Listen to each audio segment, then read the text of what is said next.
Hello, welcome back to Christine's Home Affairs. Today I am going to tell you all about my free fabric score and how you can actually find free fabric yourself. I think most of you know that I like to rescue fabric. I used to be a quilt and fabric shop, and since getting out of that, fabric started finding me. Well, the people I deal with, they know that when I get free fabric, I will try not to throw anything out at all, and I'll try to use every tiny little scrap that I can.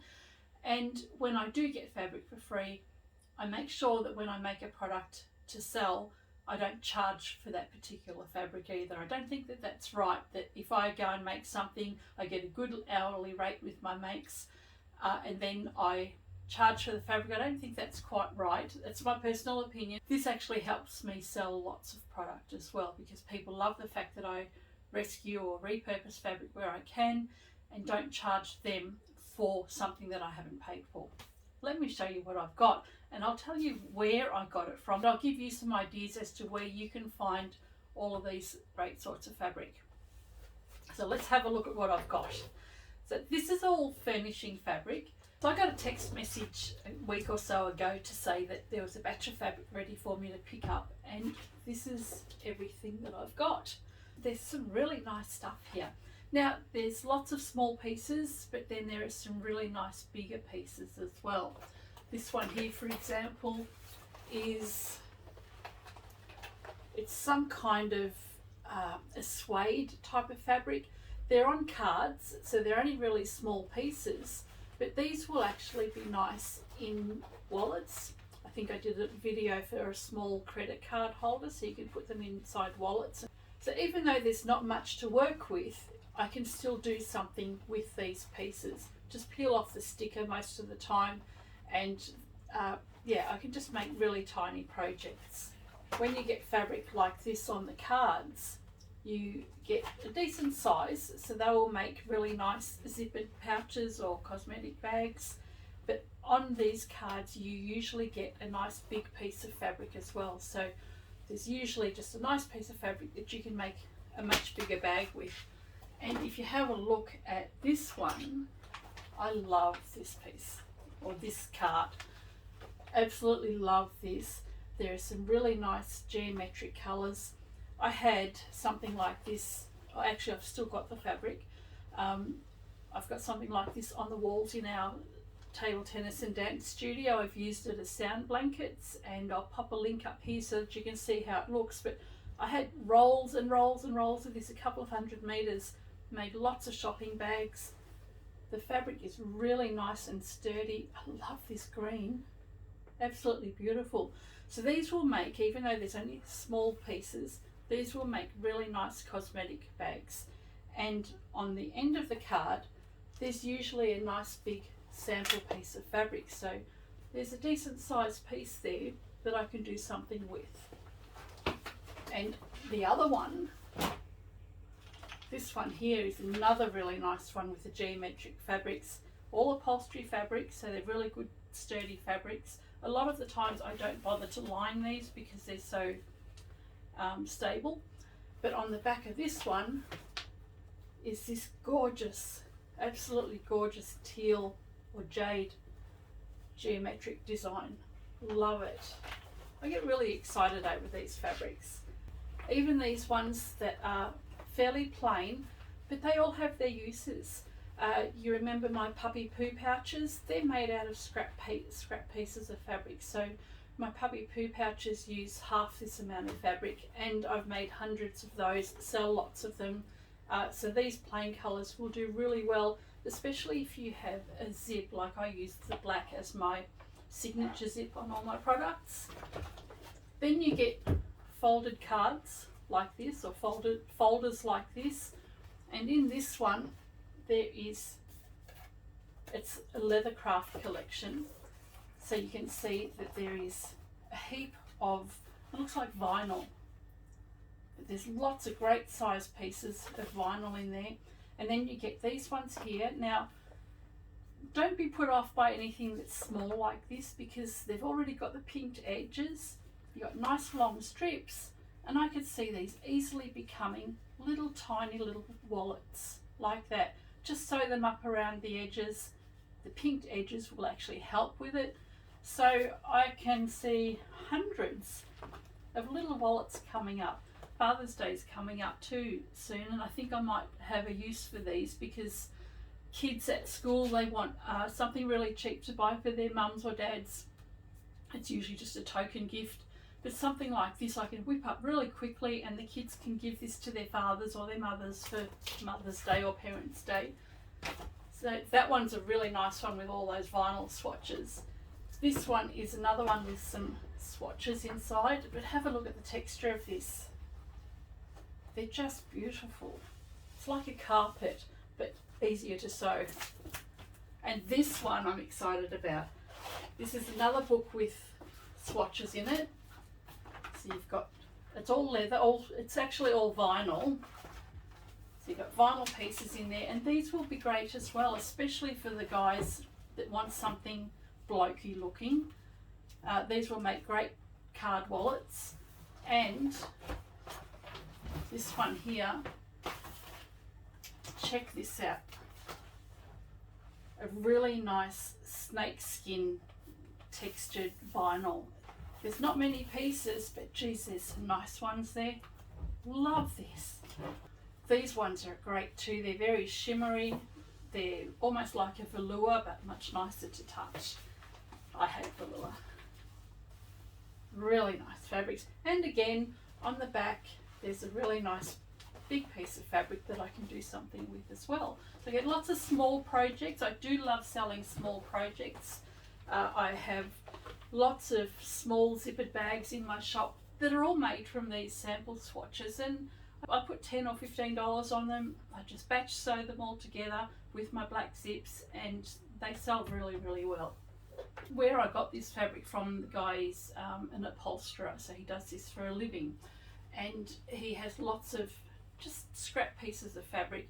I really like that when I get fabric from this guy that there's not much there, and what that tells me is that when he orders his fabric for his reupholstery projects, he's getting the figures right. He's not having great big batches of fabric left over, which is an unnecessary expense for the customer because they pay for it. So having just tiny little pieces left over from a project means that he's getting his figures right. So there's, little scraps like this. Don't be disheartened if you see pieces like this, because these make great bag handles. And if you don't like the fabric for the bag handle itself, put it inside a fabric that you do like, and they're great stabilizers. So having some upholstery fabric inside your quilting cotton will give really good structure to your bag handle. So even though you might not like it, it's still really useful. Even some of the fabric that may not be pretty enough, I find that the guys really like to have shaving bags in colours like this. So we may not necessarily like it because it's not pretty enough, but the guys will love it as well. So I do like to try and cater for them in the shop as well. Skinny strips like that, that'll be used for handles. I have a bag that I make that has little tiny straps on it, like a draw cord, and I just fold these together, stitch them down, make a really long cord. So you can do that with any of these really skinny strips. So again, try not to throw out anything that you might be able to use later. It looks like a velvet, or feels like a velvet.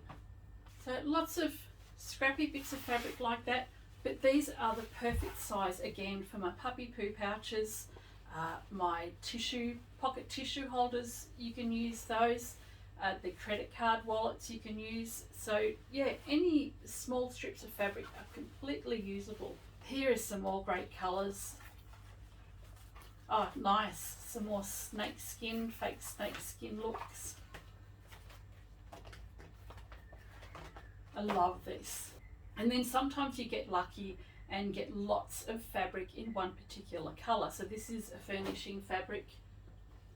Obviously when the guy was making or reupholstering some furniture, he needed to fussy cut these pieces. So there's lots and lots of these pieces. So I've got really lucky with those. There's a roll up of pieces which are about 12 to 15 inches long, 12 to 15 inches wide. There's long lengths there, so I can make those into all sorts of bags as well.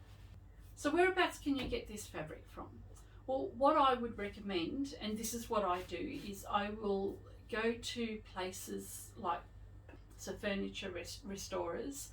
Then you've got your furniture sellers as well. So in Australia, we've got Harvey Norman, we've got Amart, we have Fantastic Furniture, places like that. And all of those places that sell household furniture will also have these books with swatches in them. And the companies that provide these swatches obviously provide the rolls or the yardage of fabric, but they go around from store to store and update regularly. So once they've got rid of a range of fabric, that customer in the furniture store will get rid of all of their cards. A lot of times they'll just throw them in the skip and dispose of them, because nobody knows that that's where you can get these fabrics from. So you've got your furniture manufacturers, your furniture sellers, you've got your reupholsterers of furniture or furnishings, and go to places that make curtains. They'll have sample swatch cards that are great to use. So get to know these people, leave them your number, let them know that you're trying to prevent all of this stuff from going into landfill and that you make something with it. When you go to these places and pick up fabric, if they give you a call and say they've got something for you, bring them a gift. Bring them something that you actually make. Or that, well, that's what I do anyway. I mean, I'm not telling you what to do. Do your own thing. But look, it's nice to show them what you make with these products. Now, you might get some companies that don't want to have anything to do with you, and that's fine. That they're probably inundated with people asking for things for free. So I think it helps if you let them know what you actually do. Even take samples with you of what you do. So I will take samples of my shopping bags, my poo bags, my shoe bags, and show people what I actually make with these sorts of fabrics. When you get a text or a message from these people to say they've got something for you, bring them a gift in appreciation as well. They do love that. So which are your favourite fabrics? I'm going to show you mine. I just love anything with geometric shapes and patterns. So I'm really excited about these. I love vibrant colours. These are going to be great. Love to get more of it, but that's fine. I will make something with these, and if people know that it's a one-off, they'll buy that. So I'm really excited about this one in particular. I love this colour, just beautiful, and this green as well. So I'm really looking forward to sewing these up and making some more of those flat zippered pouches that I've made previously. I'll pop a link up here for that one. They're just a little flat bag.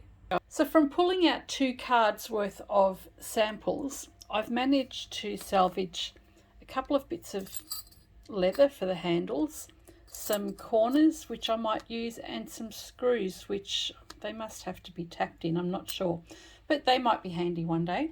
And what I've done is just sorted out the strips of vinyl into the sizes that I have, and then I can just go and make up whatever I like. These pieces of paper, oftentimes when you've got something felted on the back, they'll tear off, so that'll come off easily. There's a few more there, and I've even kept the plastic covering that is over the top of the sample cards, because I actually have a project in mind for that as well. So that's how I go and pull apart my sample boards, and then I can store my fabric nice and easily. I hope this has been useful information for you. If you have any questions, just pop a message in the comments below, or you can email me. And good luck with your hunt for free fabric. Catch you next time.